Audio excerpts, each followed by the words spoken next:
Wangon Jatilawang. Wajah dua tamuku mendadak berubah ketika Sulam masuk. Mereka makin bingung melihat Sulam terus melangkah dan berdiri tepat di sisiku.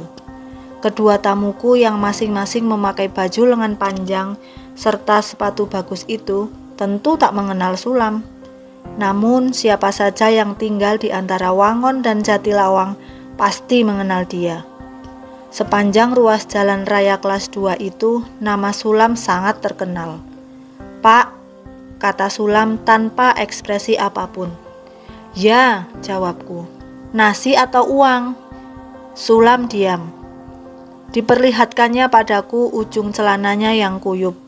Celana yang kedodoran itu nyangkut di perutnya dengan ikatan tali plastik. Kaosnya ada gambar yang sangat cabul di bagian punggung. Pasti anak-anak nakal telah mempermainkan Sulam. "Nasi atau uang?" ulangku. "Aku sudah punya uang," jawab Sulam sambil membuka tangannya. Ada kepingan logam putih di sana, tetapi tangan itu pucat dan gemetar. Maka aku bangkit meninggalkan kedua tamuku yang duduk membisu. Sepiring nasi dan segelas teh kuberikan pada Sulam. Dia duduk di lantai tepat di samping kursiku. Kedua tamuku yang masing-masing memakai baju lengan panjang dan sepatu bagus itu tetap diam. Selesai makan, Sulam mengangkat sendiri piring dan gelasnya lalu masuk ke dalam. Anak-anakku tak ada yang merasa takut kepadanya. Mereka sudah kenal siapa dia. Dan tanpa sepatah kata pun Sulam keluar. Pastilah dia akan meneruskan perjalanannya ke pasar Jatilawang. Kedua tamuku menghembuskan nafas panjang-panjang. Kukira salah seorang di antara mereka ingin bertanya tentang siapa dan mengapa lelaki kerdil berkepala seperti buah salak itu. Tetapi aku hanya tersenyum. Kukira itulah jawaban yang paling aman. Toh kedua tamuku yang masing-masing berbaju lengan panjang dan sepatu bagus itu sudah bisa menduga sendiri siapa dia, siapa Sulam. Bahkan aku lagi-lagi hanya tersenyum ketika salah seorang tamuku bertanya, apakah Sulam sering mampir ke rumahku seperti tadi? Yang penting sampean berdua tidak tersinggung karena aku menerima tamu yang kotor dan kurang sopan tadi, bukan? Kedua tamuku saling berpandangan dan tersenyum. Kukira mereka agak terkejut dengan pertanyaanku.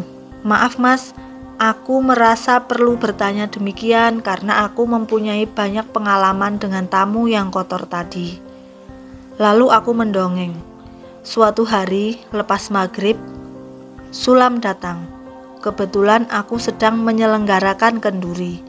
Gerimis yang sejak lama turun membuat Sulam basah kuyup. Aku merasa tak bisa berbuat lain kecuali menyilakan Sulam masuk. Meski aku melihat tamuku jadi agak masam wajahnya. Setelah kutukar pakaiannya, Sulam kuajak menikmati kenduri. Dia kubawa ke tempat persis di sampingku. Orang-orang yang semula duduk di dekatku menjauh. Dan kenduriku malam itu berakhir tanpa keakraban. Para tamu pulang hanya dengan ucapan basa-basi. Wajah mereka jelas berbicara bahwa mereka merasa tersinggung karena Sulam kuajak duduk di antara mereka. Semuanya menjadi lebih jelas ketika aku beberapa minggu kemudian menyelenggarakan kenduri lagi. Ternyata hanya beberapa orang yang datang memenuhi undanganku. Kedua tamuku yang berbaju lengan panjang dan bersepatu bagus itu mengangguk-angguk. Kukira keduanya merasa heran, tetapi aku tak tahu apakah mereka heran terhadapku atau terhadap orang-orang kenduri yang tersinggung oleh kedatangan Sulam itu, atau terhadap kedua-duanya, aku dan orang-orang kenduri itu. Dan kepalang dua orang muda itu sudah terheran-heran, maka lebih baik kuteruskan dongengku. Bahwa emakku sendiri suatu ketika marah karena mendapati Sulam menginap di rumahku. "Ya, bagaimana lagi, Mak? Hari hujan dan Sulam mampir berteduh. Karena sampai malam hujan tak reda, maka Sulam kusuruh menginap di sini." Lah, kamu seperti tak tahu, rumah siapa saja yang sering disinggahi orang semacam Sulam bisa apes, tak ada wibawa dan rezeki, jadi tidak mau datang. Lihat tetanggamu itu, tamunya gagah-gagah, bagus-bagus, tamumu malah si Sulam. Bila hari tak hujan, Sulam pun tak mau menginap di sini, Mak. Memang, rumahnya kan Pasar Wangon dan Pasar Jatilawang, bukan rumahmu ini. Kamu saja yang bodoh. Mendengar dongeng itu, kedua tamuku yang berbaju lengan panjang dan bersepatu bagus tersenyum. Kali ini senyumnya lepas. Kukira mereka membenarkan sikap emakku terhadap Sulam, entahlah. Sementara itu aku teringat Sulam yang saat ini masih dalam perjalanan menuju Pasar Jatilawang. Kubayangkan langkahnya yang pendek-pendek sambil menyeret ujung celana yang basah dan kedodoran. Bila perutnya tidak kelaparan, Sulam selalu berjalan sambil renggang-renggang. Tak pernah jelas tembang apa saja yang didendangkannya. Kadang dalam perjalanan antara Wangon dan Jatilawang, Sulam pintar meniru gaya penyiar TV. Meski suara yang keluar dari mulutnya hampir tak punya makna apapun. Dan ketika kedua tamuku yang bagus-bagus itu minta diri, kukira mereka akan mencapai Sulam sebelum Pasar Jatilawang. Namun aku merasa ragu, apakah mereka mempunyai cukup perhatian untuk mengenali Sulam kembali. Wangon dan Jatilawang adalah dua kota kecamatan, jarak keduanya 7 km atau lebih.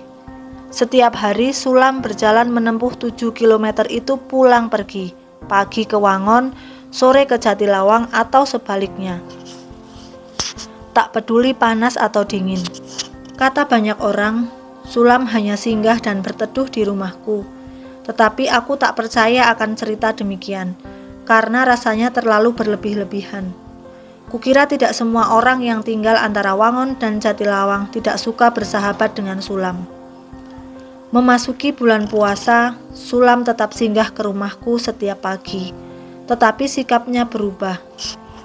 Dia kelihatan malu ketika menyantap nasi yang kuberikan. Setiap kali dalam kesempatan berbeda, Sulam selalu berkata, "Pak, wong gemblung boleh tidak puasa kan?" "Ya, kamu boleh tidak berpuasa. Anakku yang masih kecil juga tidak berpuasa." "Tapi aku bukan anak kecil, Pak. Aku wong gemblung," kata Sulam serius.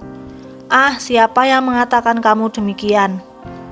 Wong gemblung boleh tidak puasa kan?" "Nanti dulu, siapa yang mengatakan kamu wong gemblung?" Sulam tidak menjawab. Kemampuan nalarnya kukira sangat terbatas, dan inilah rupanya yang menyebabkan semua orang yang tinggal di antara Wangon dan Jatilawang mengatakan Sulam wong gemblung. Kukira mereka memang tidak mempunyai istilah lain, dan sebutan itu menempel pada Sulam sejak dia masih anak-anak. Dulu Sulam tinggal secara tetap dengan emaknya dalam sebuah rumah kecil di Jatilawang. Emak Sulam yang sama-sama menderita keterbelakangan mental meninggal dan rumah kecil itu punah tak lama kemudian. Sulam yang sebatang kara lalu menjadi anak Pasar Jatilawang dan Pasar Wangon. Dekat hari Lebaran, pagi-pagi sekali, Sulam sudah berada di rumahku. Aku tak melihat kedatangannya dan tiba-tiba saja dia sudah duduk di ruang makan.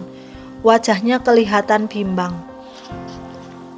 Nasi dan sekeping uang yang kuletakkan di atas meja di depannya tidak segera menarik perhatiannya.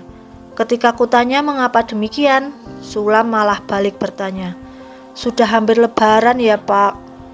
"Ya, 4 atau 5 hari lagi, kenapa?" Sulam menunduk, terbengong-bengong sehingga muncul semua tanda keterbelakangannya. "Mestinya Lebaran ditunda sampai emak pulang." "Hus, Lebaran tidak boleh ditunda, nanti semua orang marah."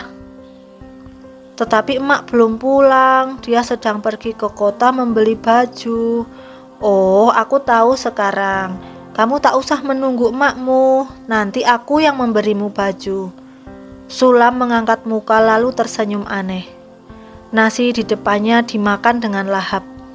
Sementara aku pergi ke belakang mengurus ayam. Kukira aku cukup lama di kandang ayam, tetapi ketika aku masuk kembali ke rumah, Sulam masih duduk di ruang makan. "Sudah hampir lebaran ya, Pak?" "Oh iya, kamu nanti akan memakai baju yang baik. Tetapi aku tidak akan menyerahkan baju itu kepadamu sekarang. Nanti saja, tepat pada hari lebaran, kamu pagi-pagi kemari. Di Pasar Wangon dan Jatilawang, orang-orang sudah membeli baju baru." "Ya, tetapi untukmu nanti saja, aku tidak bohong.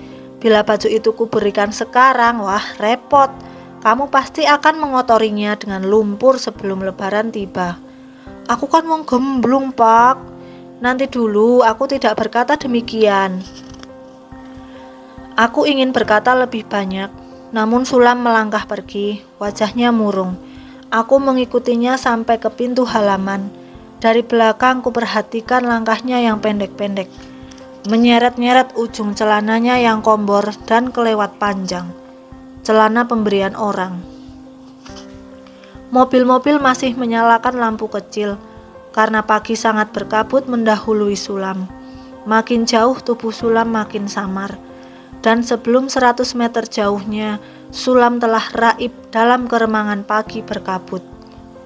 Dan aku mulai menyesal mengapa tidak memenuhi permintaan Sulam akan baju dan celana yang layak.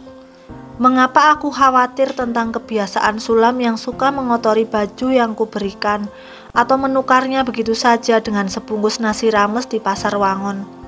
Maka sebenarnya aku tidak cukup mengerti tentang lelaki kerdil yang setiap hari menyusuri jalan raya antara Wangon dan Jatilawang itu. Dengan demikian, aku sungguh tidak layak mengaku sebagai sahabat Sulam.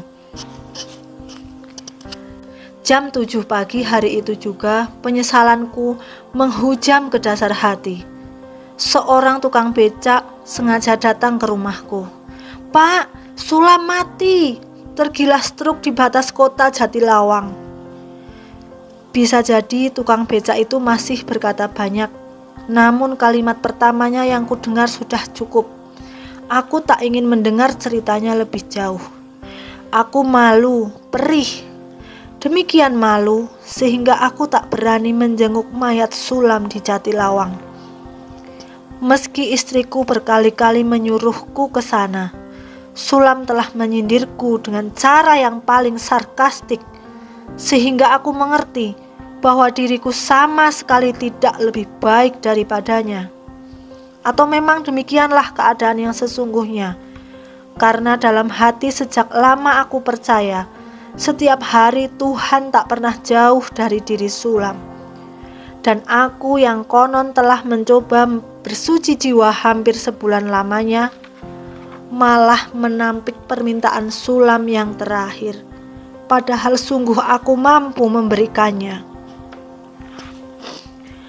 Menjelang pagi di hari lebaran, Sulam datang lagi dalam angan-anganku. Dia sama sekali tidak meminta baju yang telah kujanjikan.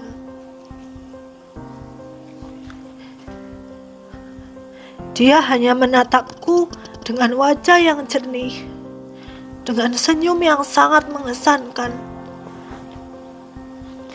Kemudian Sulam gaib sambil meninggalkan suara tawa ceria yang panjang. Namun aku perih mendengarnya, malu